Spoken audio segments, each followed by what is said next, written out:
Objavljam izid glasovanja. Glasovanje je bilo v prostorih Državnega zbora dne 22. maja 2026. Razdeljenih je bilo 87 glasovnic, oddanih je bilo prav tako 87 glasovnic. Neveljavna ni bila niti ena glasovnica. Veljavnih je bilo torej 87 glasovnic, za je glasovalo 51 poslancev, proti je glasovalo 36.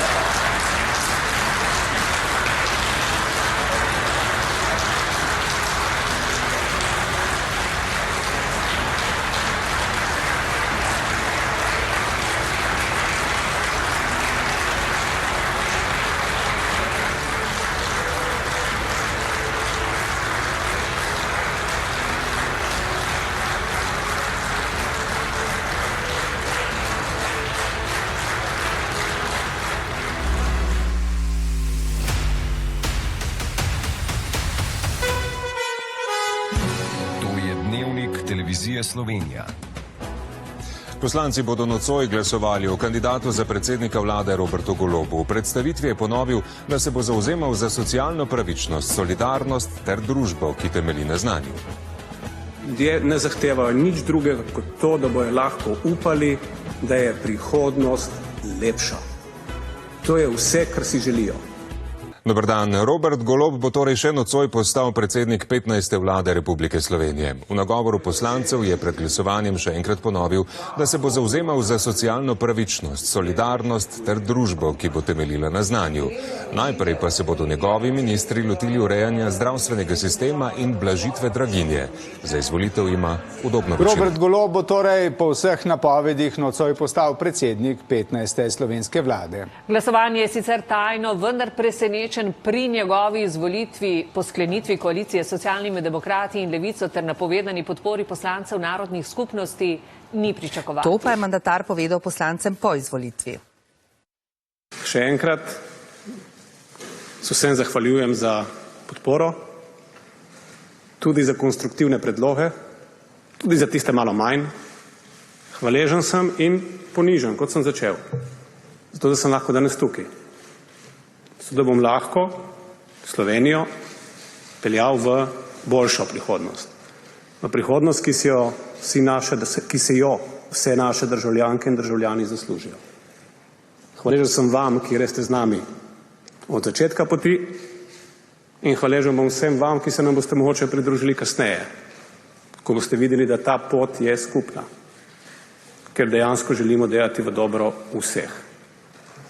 Hvala.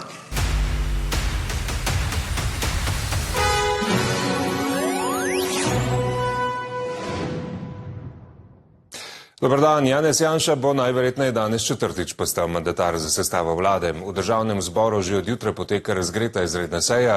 Glasovanje je potekalo pred pol ure in je bilo tajno. Za izvolitev Janša potrebuje najmanj 46 glasov. Kljub vsem naporom vašega velikega vzornika, ameriškega predsednika, da vrže svet stečajev, kljub vsemu temu Slovenija raste trikrat hitreje. Glede na to, da se je velik oboževalec in nekdanji podpredsednik stranke Zorana Jankovića lotil posla tako kot njegov vzornik, so tista pogajanja propadla. Janez Janša se je s četrtim imenovanjem za mandatarja po številu premierskih mandatov izenačil z Janezom Drnovškom. Drnovšek in Janša sta vodila kar polovico vseh slovenskih vlad. Kaj je zaznamovalo mandate Janeza Janše in s kakšnimi izzivi se bo soočal pri vodenju svoje četrte vlade? Ključnimi točkami je takrat izpostavil tudi suverenost, danes pa da jo je treba ohraniti. Suverena Slovenija, suverena samostojna slovenska država. Da ste prav vi največja grožnja suverenosti in demokraciji Slovenije.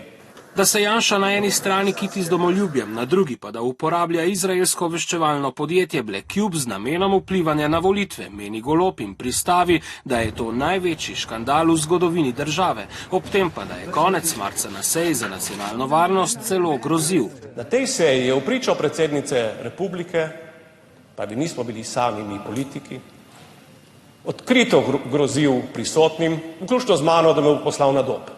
Janša tudi o dokončanju demokratizacije v nekaterih institucijah, ki da v tranziciji niso spremenile vsebin iz prejšnjih časov. Lažje bo Slovenijo osamosvojiti, kot jo demokratizirati. Žal je Slovenija tranzicijo opravila nekako na pol, tako nas tudi v prihodnjih letih čaka dvojno delo. Ste v prejšnjem mandatu demokracijo razumeli kot razganjanje protestnikov mirnih, solzivcem z vodnim topom,